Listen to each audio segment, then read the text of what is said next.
Desde os primórdios do cristianismo, a ideia do fim dos tempos sempre despertou fascínio e temor. Ao longo de mais de 2000 anos, diferentes culturas e religiões desenvolveram suas próprias visões sobre como esse momento chegaria, mas um elemento se repete com frequência entre as grandes tradições monoteístas: a figura do anticristo. Esse personagem, de origem predominantemente cristã e descrito como um enganador que desafiar as crenças estabelecidas, distorcer a verdade e conduzir a humanidade à perdição. Mas como essa ideia evoluiu ao longo dos séculos? Quais foram as interpretações dos primeiros cristãos, dos pensadores medievais e dos reformadores? E por que certos líderes políticos ou religiosos foram associados a essa figura sinistra? Antes de explorarmos esses pontos, vale lembrar que entender essas narrativas exige uma análise cuidadosa, sem preconceitos ou simplificações. Para comunicar o que exatamente significa o termo anticristo. Na teologia cristã, ele representa uma figura profetizada que se opõe abertamente a Jesus Cristo, apresentando-se como um falso Messias antes do retorno definitivo do Salvador. Curiosamente, a palavra anticristo aparece apenas 4 vezes no Novo Testamento, todas nas cartas de João, e definida como aquele que nega tanto o Pai quanto o Filho. Essa definição, porém, não esclarece se trata de um indivíduo específico ou de uma representação simbólica. Uma das interpretações mais antigas associa o anticristo diretamente ao mal absoluto, uma espécie de contraparte demoníaca de Cristo. Assim como Jesus é considerado o Filho de Deus, o anticristo seria, na visão de muitos teólogos, o filho de Satanás. Essa dualidade entre bem e mal foi reforçada por referências bíblicas que mencionam figuras como a abominação da desolação, citada nos livros de Daniel e Mateus, ou o homem do pecado e o filho da perdição, descritos por Paulo. O Apocalipse, por sua vez, descreve duas bestas, uma que emerge do mar e outra da terra, cujo número, 666, se tornou um símbolo universalmente reconhecido do mal. Ao longo da história, diversos personagens foram apontados como possíveis anticristos. Na Idade Média, por exemplo, a Igreja Católica consolidou seu poder, e a ideia de que o anticristo poderia estar dentro da própria instituição ganhou força. Alguns pensadores, como o reformador inglês John Wycliffe, chegaram a declarar que o Papa não era apenas um anticristo, mas que a sucessão de pontífices, junto com cardeais e bispos, representava uma estrutura corrupta que se opunha aos ensinamentos de Cristo. Essa visão foi amplamente adotada pelos protestantes durante a Reforma do século XVI, com Martinho Lutero afirmando que o Papa era o verdadeiro anticristo dos últimos tempos, que se colocou acima de Cristo e voltou-se contra ele. No entanto, a conceito do anticristo não se limita a um único indivíduo. Ao longo dos séculos, ele foi visto como uma categoria aplicável a diferentes pessoas ou grupos que compartilham características de engano e maldade. No último século, por exemplo, líderes políticos como Ronald Reagan, John F. Kennedy, Barack Obama e até mesmo a ex-secretaria de Estado Hillary Clinton foram associados a essa figura por setores conservadores do cristianismo. Até mesmo figuras como Osama Bin Laden e o ditador iraquiano Saddam Hussein foram rotulados como anticristos em determinados contextos. Essa flexibilidade na interpretação mostra como o conceito se adaptou às mudanças históricas, ora sendo visto como um inimigo externo, ora como uma ameaça interna. Uma das narrativas mais detalhadas sobre o anticristo surgiu por volta do ano 1000, elaborada pelo monge beneditino Adso de Montlier. Segundo ele, o anticristo seria um judeu da tribo de Dan, nascido na Babilônia e criado por magos e feiticeiros. Ele seria aceito como Messias pelos judeus, governaria Jerusalém e perseguiria os cristãos que se recusassem a segui-lo. Após 7 anos de tirania, seria derrotado por Cristo ou pelo arcanjo Gabriel, marcando o início do juízo final. Essa descrição, embora fantasiosa, reflete como a figura do anticristo foi usada para explicar períodos de crise e perseguição. No Novo Testamento, a ideia de um anticristo individual não é tão clara quanto parece. Embora o termo apareça nas cartas de João, outras passagens usam expressões como falso messias ou enganador, sugerindo que se trata mais de uma categoria de pessoas do que de um único personagem. Essa ambiguidade permitiu diferentes interpretações ao longo dos séculos. Por exemplo, Policarpo, um dos primeiros pais da Igreja, usou o termo anticristo para se referir a qualquer um que pregasse doutrinas falsas, seguindo a mesma lógica do Novo Testamento.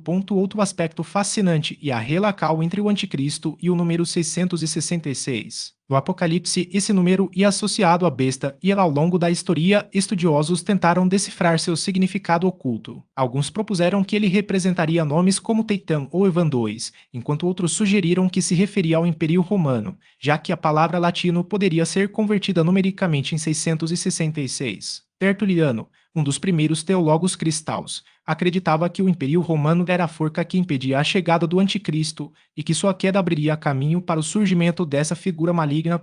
Após o Concílio de Nicéia, realizado em 325, o conceito de anticristo foi ainda mais explorado por autores cristãos. Cirilo de Jerusalém, por exemplo, descreveu como a personificação da apostasia e da rebelião contra Deus. Essa visão reforçou a ideia de que o anticristo não seria apenas um indivíduo, mas uma forca que se manifestaria em diferentes épocas, desafiando a fé e a ordem estabelecida. Em suma, a figura do anticristo e um dos temas mais complexos e duradouros da tradição cristã. Sua interpretação variou conforme o contexto histórico, servindo ora como alerta contra falsos profetas, ora como explicação para momentos de crise. Seja como um tirano judeu, um papa corrupto ou um líder político moderno, o anticristo continua a ser um símbolo poderoso, capaz de mobilizar medos e esperanças em igual medida. A figura do anticristo como uma entidade política e religiosa. Nesse período, as críticas ao papado se intensificaram, especialmente entre os movimentos reformistas que viam na Igreja Católica um sistema de poder corrupto e distante dos ensinamentos originais de Cristo. A ideia de que o anticristo não era apenas um indivíduo,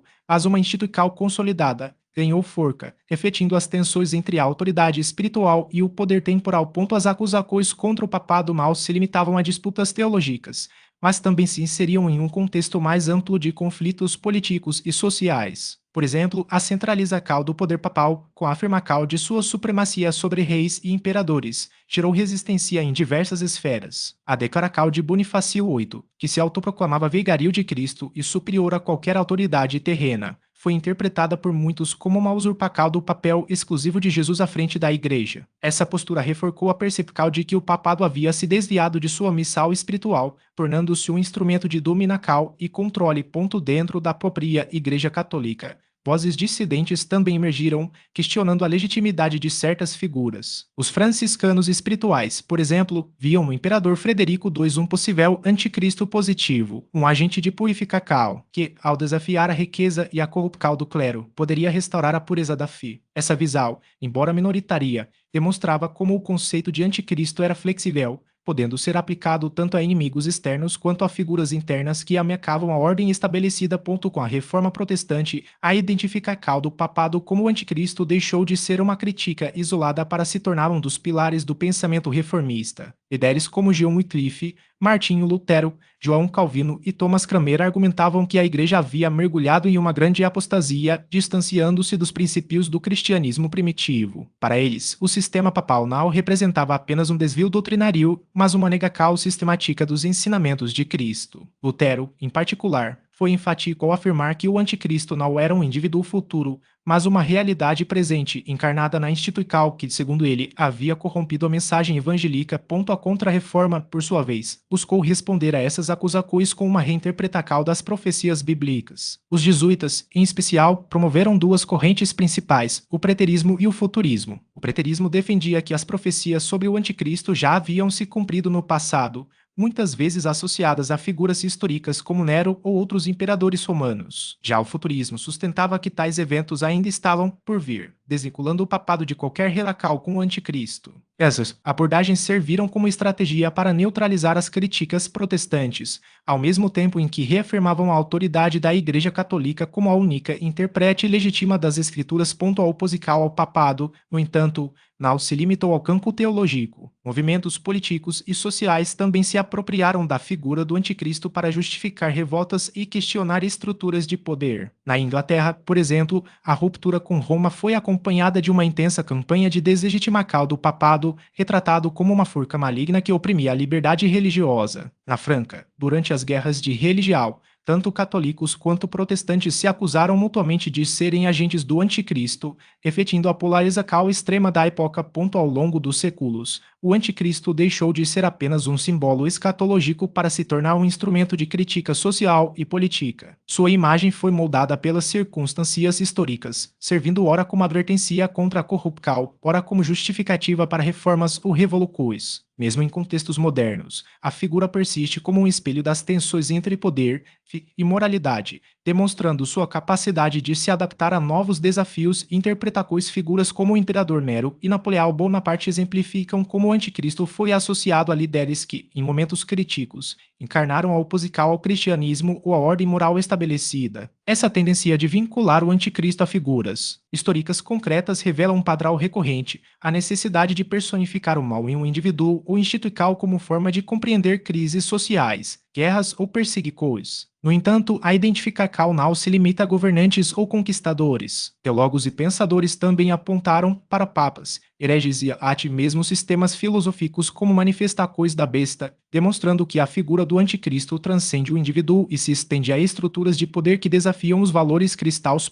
A interpretação do anticristo como um agente de engano espiritual, por exemplo, permitiu que grupos dissidentes acusassem a Igreja Católica de distorcer as Escrituras, enquanto a própria Igreja, por sua vez, rotulava movimentos reformistas como heréticos. Essa dinâmica de mútua deslegitimação evidencia como a imagem do anticristo serviu como ferramenta retórica para demarcar fronteiras entre o verdadeiro e o falso cristianismo. Mesmo em períodos de relativa estabilidade religiosa, a figura persistiu como um alerta contra a corrupção interna. Como se viu nas críticas de místicos medievais à decadência eclesiástica ou nas advertências de pregadores protestantes contra a idolatria.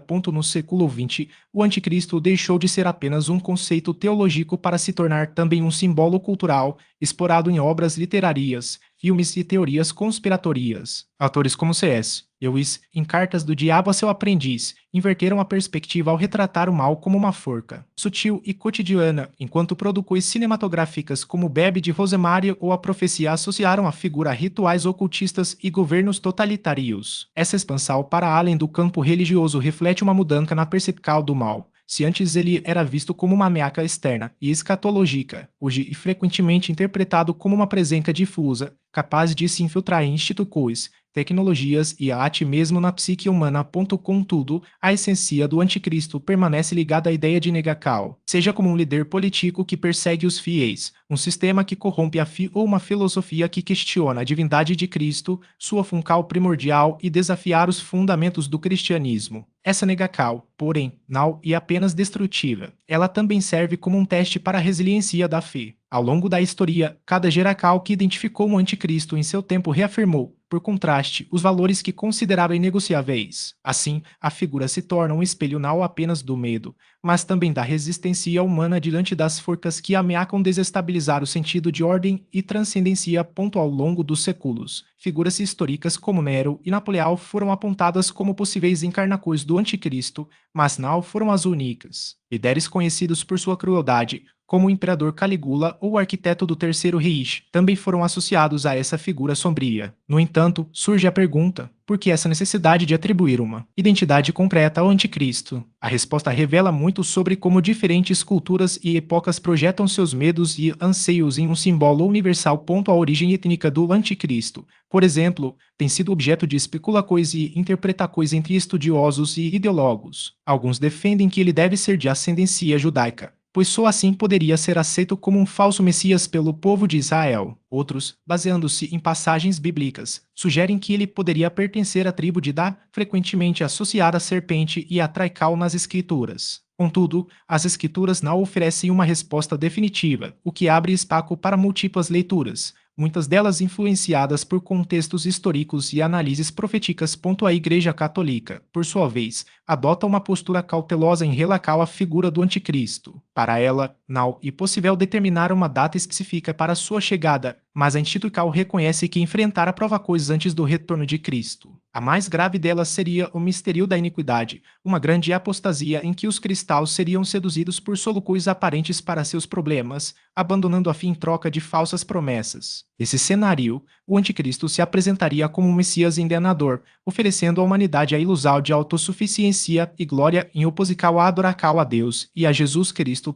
Diversos papas abordaram o tema sob diferentes perspectivas. Pio X, por exemplo, alertou que Satanás disfarçaria o anticristo com o título de Cristo, enquanto Pio XII destacou que seu traço distintivo seria a pretensão de ocupar o lugar de Deus. Pio XI associou o comunismo ao falso messianismo do anticristo e João Paulo II advertiu sobre os perigos de uma teologia dissociada da santidade e do serviço a Cristo. Paulo V identificou a violência como uma das ferramentas do anticristo enforcando sua ligacal com o filho da perdical na tradical crista.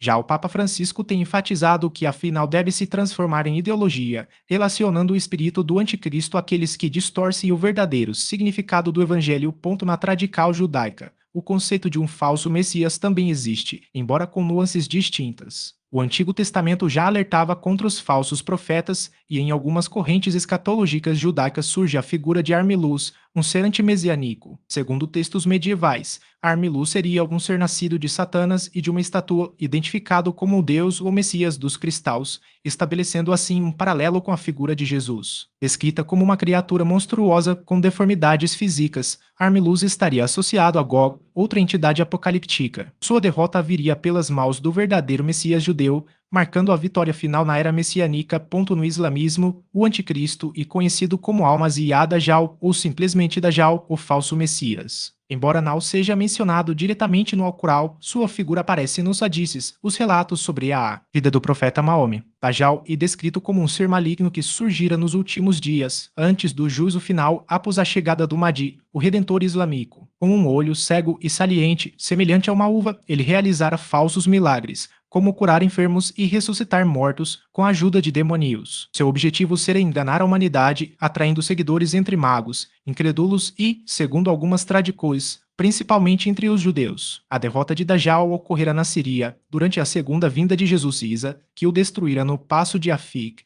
marcando o início de uma era de justiça e o fim da tirania.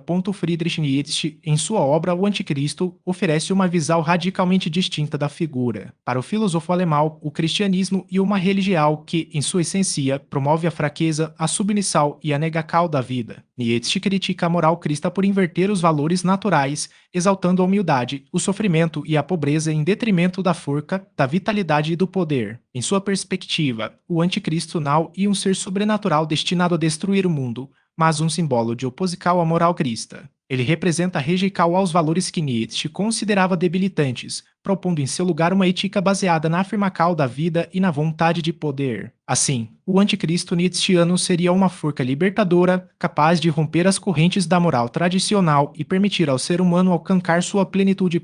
Segundo a tradical cristã, o anticristo terá um fim definitivo. Ele será derrotado pelos exércitos de Deus e aniquilado por Cristo, dando lugar ao estabelecimento do reino de Deus. Apesar das aparências momentâneas de triunfo do mal, o cristianismo mantém a esperança de que, no fim, o bem prevalecera. A vitória final sobre as forças do anticristo reafirma a promessa de redenção e a restauração da ordem divina.